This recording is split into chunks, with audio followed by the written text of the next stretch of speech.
Now, the Civil War.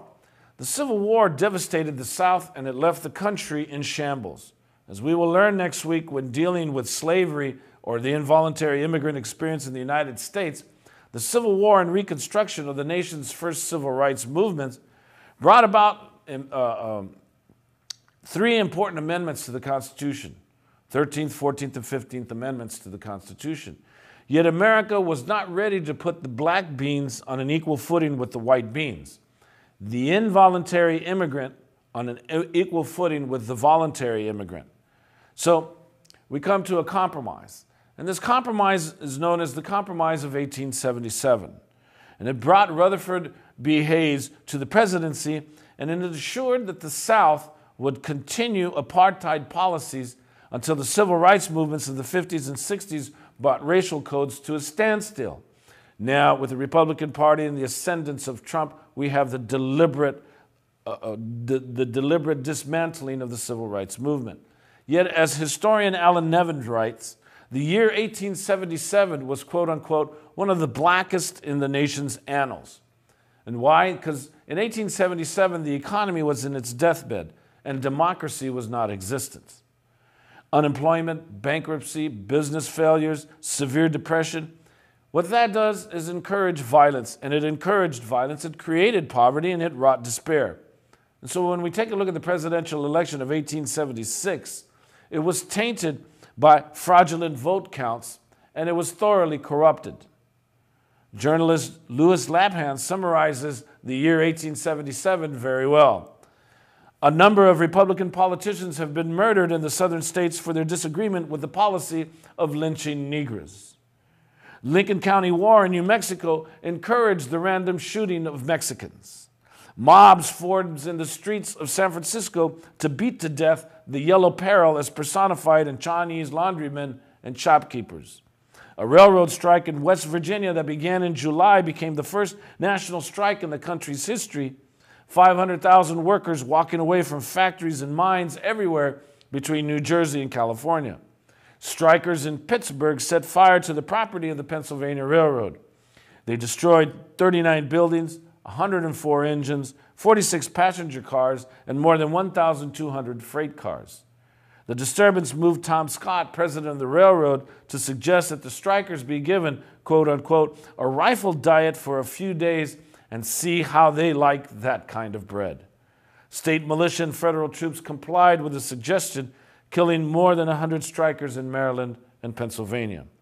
So, clearly, democracy was not the dream of perfection that was anticipated by immigrants coming to the shores of this nation to build this nation. And the violence and the hypocrisy of the era encouraged Mark Twain and Charles Dudley Warner to label the era known as the Gilded Age. The name refers to the process of gilding an object with a superficial layer of gold and is meant to make fun of ostentatious display while playing on the term Golden Age. It was known as the Gilded Age. Let's take a look at a film clip accompanied by the music of Jay Lee. She sings a song dedicated to the railroad workers who struggled to survive in 1877. And let's go to that clip.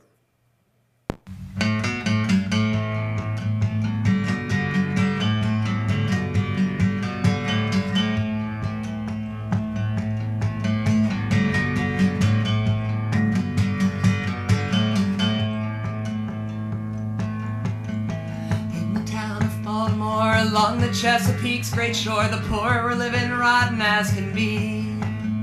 Sewage ran into the streets, some could not afford to eat, and poverty was quickly expanding. Wages fell 25% with 3 million in unemployment, the bulk of the burden on the poor. Though B&O was profit-bound, the bosses cut the wages down, the workers wouldn't take it anymore.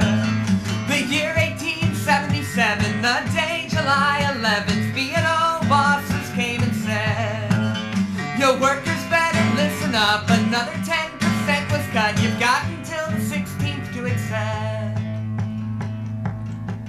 It was lunchtime when the strike began, the brakeman and the fireman said, "I'm not gonna work for this low wage." They stopped their train at Camden Junction, wouldn't let the railroad function, and struck with a dream of better days. The strike then spread to Martinsburg, where shut down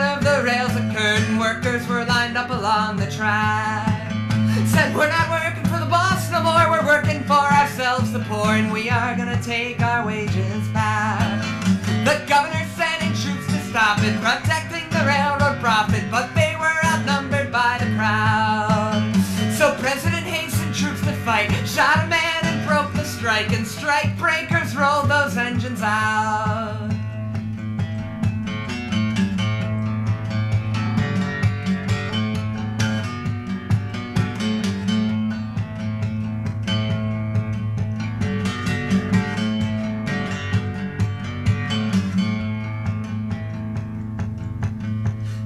Began in Cumberland on the western end of Maryland. Governor Carroll sent the National Guard. They were set to board their train at the Camden station on the 20th of July. They would depart. That Baltimore evening, Big Sam told the streets were filled with people who knew the workers needed their support. The 5th and 6th Regiment were ordered by the government to get to Camden station and report. The 6th Regiment came out, met by rocks from all around. They charged with their guns all lowered down. They fired on the angry mob, pushed them through and marched along, with 10 lying dead upon the ground. The 5th Regiment advanced with speed, but right across Madison Street on Utah Street there stood a great surprise. Armed with sticks and rocks and more, the people of Baltimore were waiting for them under darkened skies. They clashed and soldiers charged ahead, rushing with their bayonets, injuring any in their way. And blood and smoke were in the air, resistance was everywhere, and Baltimore was rising from its chains. And women threw rocks and bricks from windows of apartments and fought with strength that many would admire. Indeed, it was a bloody night. The people held the bloody strike. The soldiers pushed and stabbed and fired. When they finally got to Camden Street, half the guard had mutinied and 15,000 people had turned out. They yelled and fought and cheered and clappered railroad cars and tore up track and shut Camden Station down. Now stuck inside the station house was Governor Carroll himself, with Mayor Latrobe and a bunch of cops. They told President Hayes the news. He summoned up more federal troops to bring the insurrection to a stop. The crowd dispersed and soldiers came, but still they couldn't run the trains, though the crowd was no longer there. The strike had spread up west and north, from Baltimore to Pittsburgh. Rebellion was erupting everywhere.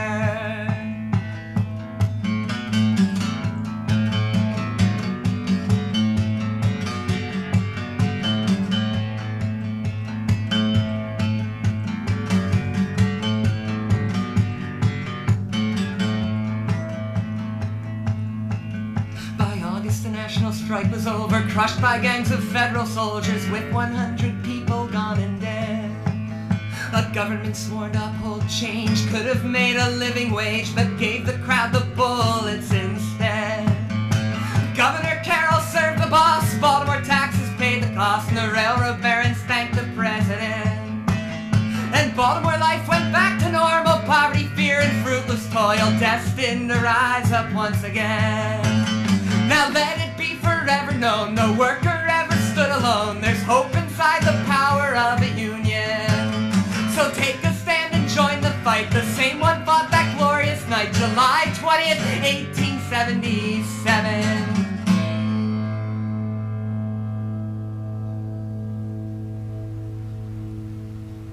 All right, fascinating, huh?